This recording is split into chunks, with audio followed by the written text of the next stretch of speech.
দাদুর বাড়িতে আসার পর একটু ফ্রেশ হয়ে রেডি হয়ে গেছি। আজকে অ্যানিভার্সারি বলে কথা, কেক কাটা তো বানতা হি হ্যায়। অ্যানিভার্সারি স্পেশাল তেমন কিছুই করা হচ্ছে না, বোন কেক কিনে নিয়ে এসেছে, তো এই কেকটাই কাটবো এখন। কেকটা দেখতে যেমন সুন্দর, খেতে তো আরোই সুন্দর।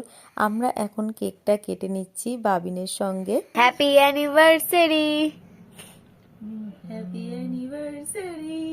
কেক কেটে আমি এইদিকে বরকে খাইয়ে দিচ্ছি, আর বাবিনকে দেখো কেকের মধ্যে থাবা দেওয়ার জন্য ব্যস্ত হয়ে পড়েছে। আমি বাবিনকে কেকটা তো খাইয়ে দিলাম, কিন্তু ছেলেটা কেকটা না খেয়ে ফু ফু করে মুখ দিয়ে পুরো ফেলে দিল। তারপর বোনকেও এইদিকে একটুখানি কেক খাইয়ে দিলাম। দাদুর বাড়ি দিয়ে আসার পর মায়ের শরীরটা একটু খারাপ লাগছে, তাই মা একটু রেস্ট নিচ্ছে। রুটি তড়কা আর কেক দিয়ে আজকের ডিনারটা করলাম।